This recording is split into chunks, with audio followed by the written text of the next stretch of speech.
الله وبركاته. الحمد لله رب العالمين والعاقبة للمتقين والصلاة والسلام على رسوله الأمين وعلى آله وصحبه أجمعين ومن تبعه بإحسان إلى يوم الدين. أما بعد، أعوذ بالله من الشيطان الرجيم. يا أيها الذين آمنوا اتقوا الله وابتغوا إليه الوسيلة وجاهدوا في سبيله لعلكم تفلحون.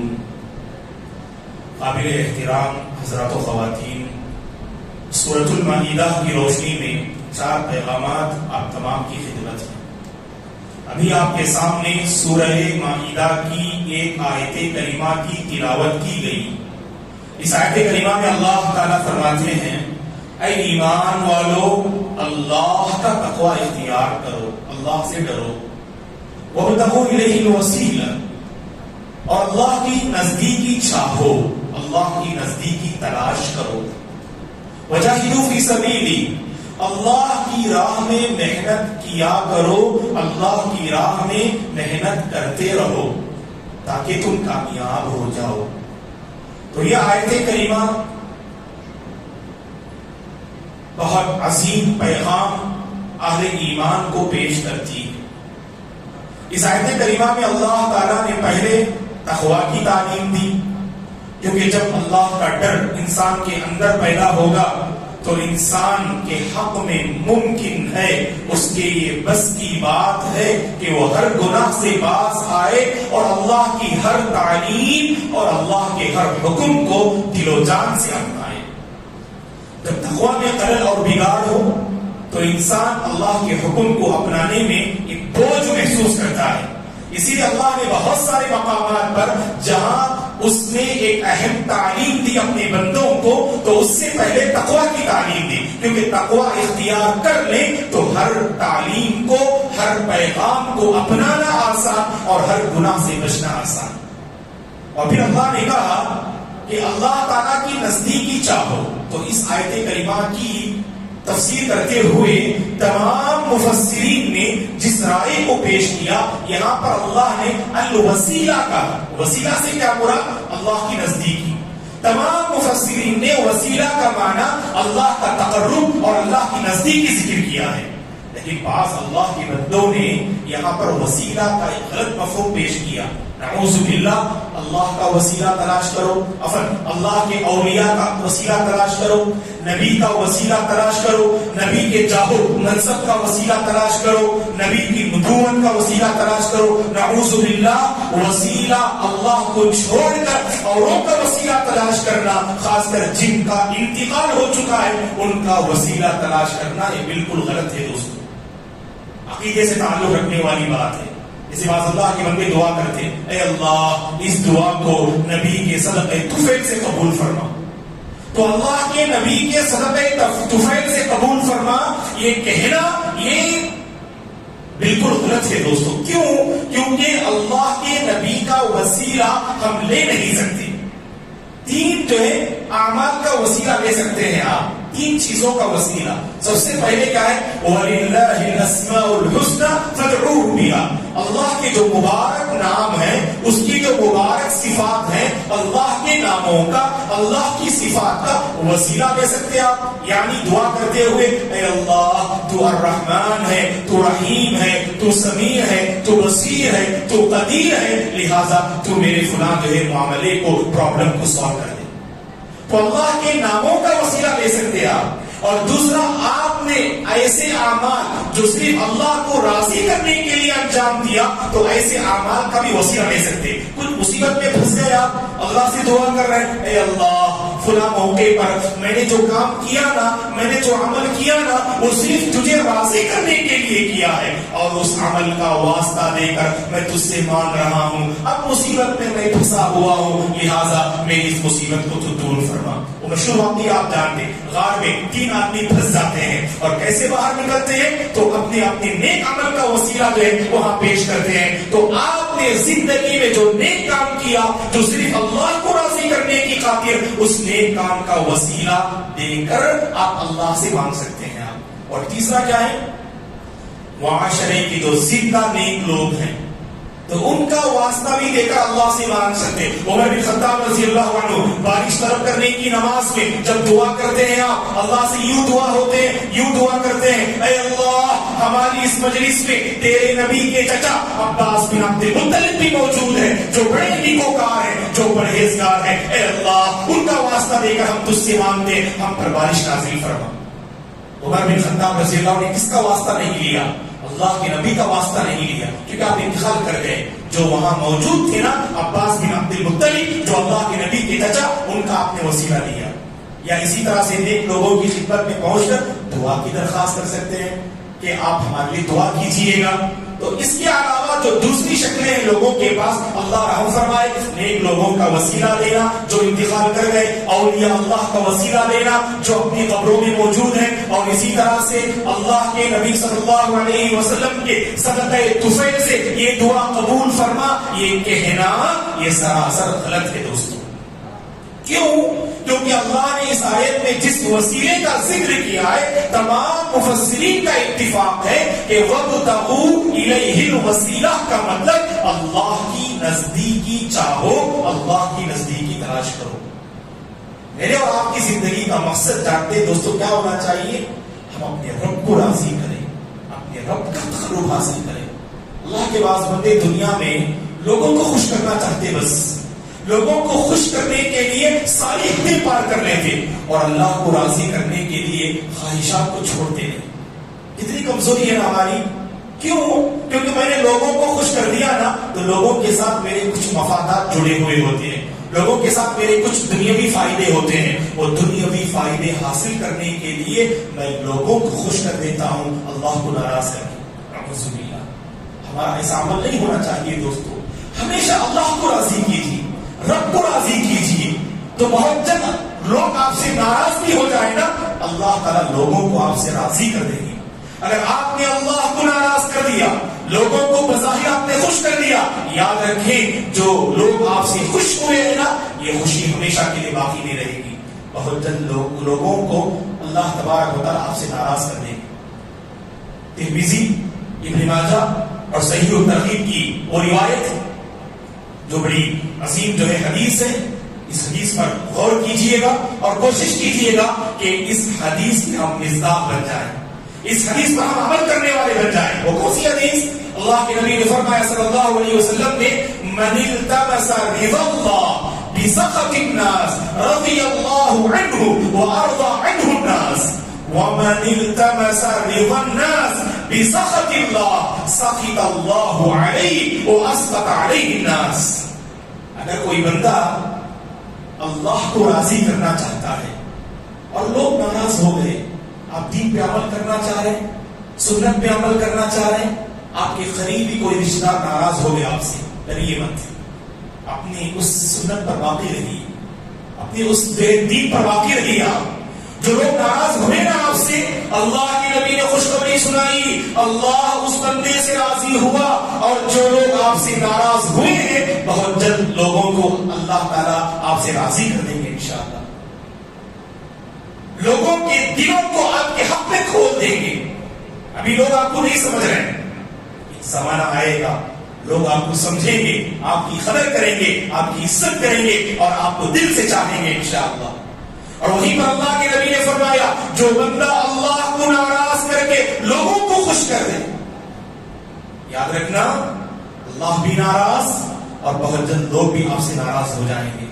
اسی لیے دوستو میرے اور آپ کی زندگی کا یہی مقصد اور یہی مشن ہونا چاہیے کہ ہم اپنے رب کو ہمیشہ راضی کرنے والے بن جائیں, ہم اپنے رب کو راضی کرنے والے بن جائیں. تو واللہ زندگی میں برکت آئے گی, اعمال میں برکتیں نصیب ہوں گی اور ہمارے سارے پرابلمز اور سارے مشکلات دور ہوں گے. اور اگر اللہ کو راضی کرنے والے اگر ہم بن جائیں نا, آج مخلص لوگوں کی جو کمی ہے انشاءاللہ ہماری سوسائٹی میں مخلص لوگوں کی تعداد میں اضافہ ہوگا. اور جو ریاکار ہیں, جو لوگوں کو دکھانے کے لیے کام کرتے ہیں, جو لوگوں کو خوش کرنے کے لیے کام کرتے ہیں, اللہ تعالیٰ یہ جو ہے صفت ہے اس کو مٹائیں گے. اور ایسی صفت جو عظیم صفت ہے اللہ کو راضی کرنے کی, اس صفت کے انشاءاللہ اپنانے والے ہم بن جائیں گے باذن اللہ.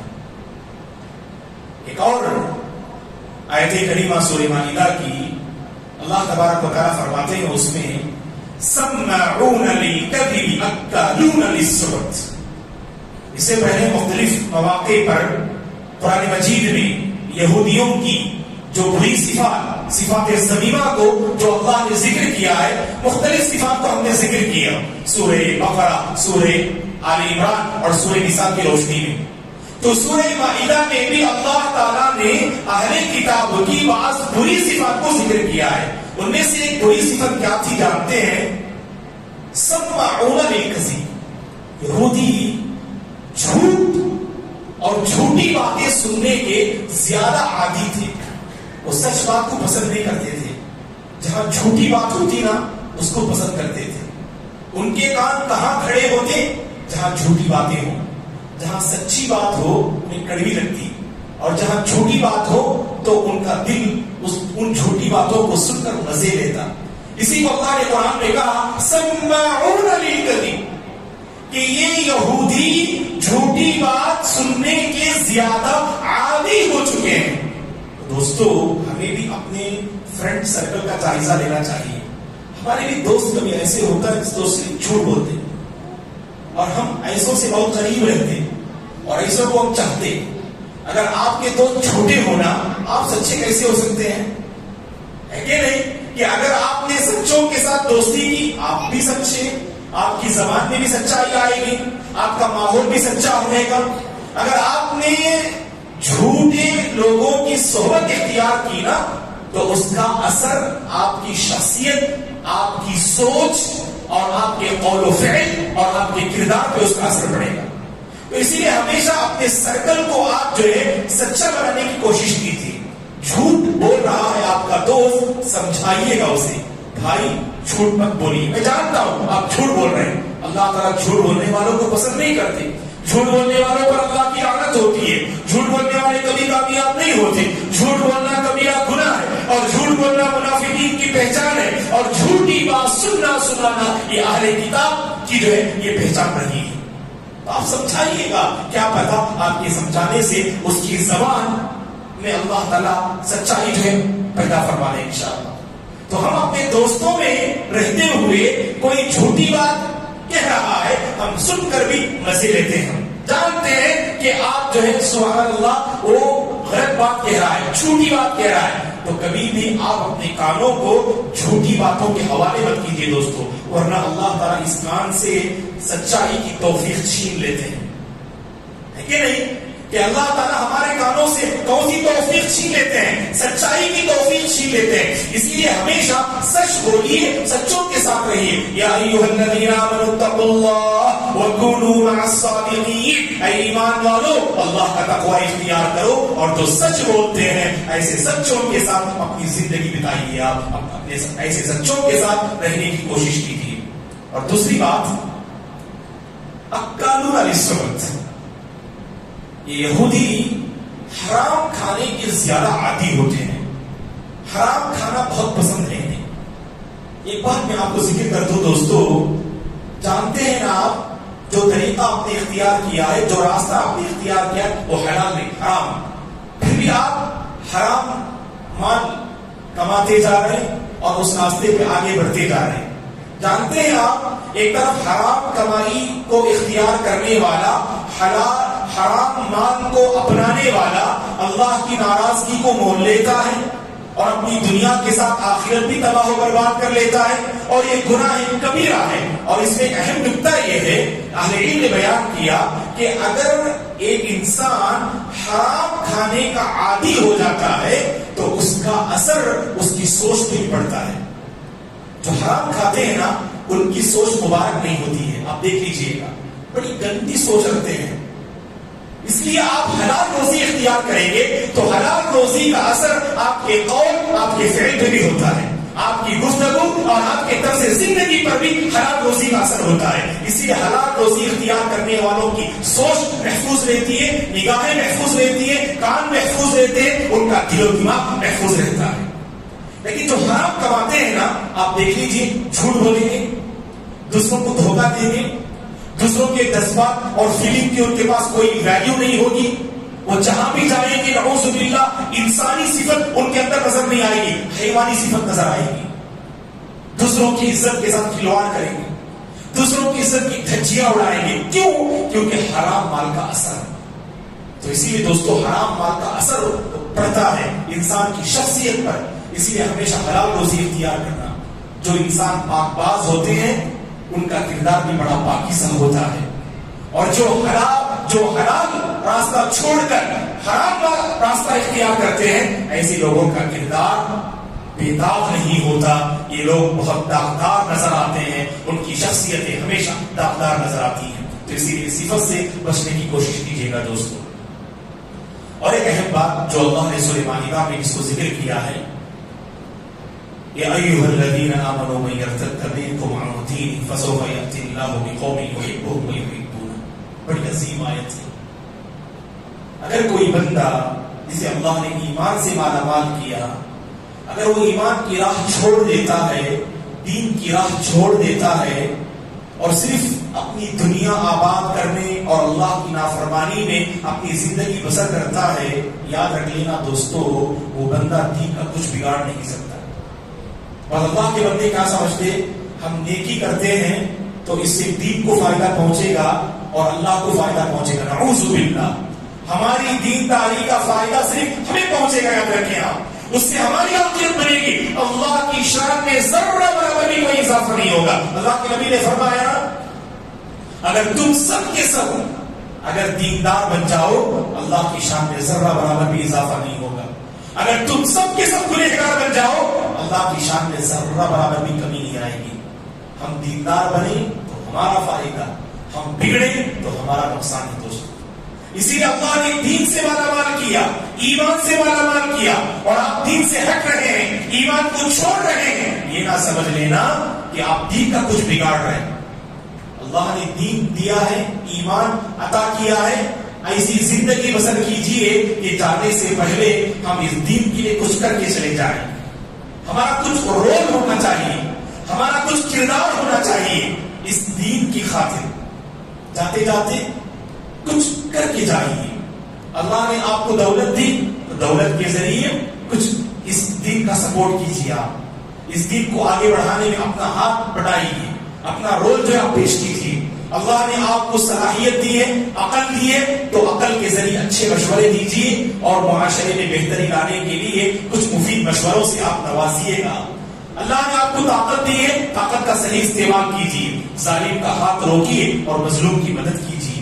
تو اللہ نے آپ کو علم سے نوازا ہے تو علم کی خوشبو سے معاشرے کو معطر کیجیے, ضلالت و گمراہی کا خاتمہ کیجیے, بدعت کا قلاقمہ کیجیے اور سنت کو زندہ کیجیے. تو اللہ تعالیٰ نے آپ کو جیسی صلاحیت دی ہے تو اس کے ذریعے سے آپ لوگوں کے کام آئیے. دوستو ایسا نہیں ہونا چاہیے کہ ہم ایسی زندگی بسر کر رہے ہیں نعوذ باللہ. تو یاد رکھیں اللہ کا ایک اصول ہے, اللہ کی ایک سنت ہے, جب کوئی قوم دین کی قدردان نہیں ہوتی ہے, دین اور ایمان کی قدر نہیں کرتی ہے اور اپنے دین سے پرے جاتی ہے, تو اللہ تعالیٰ اس قوم کو مٹا دیتے ہیں.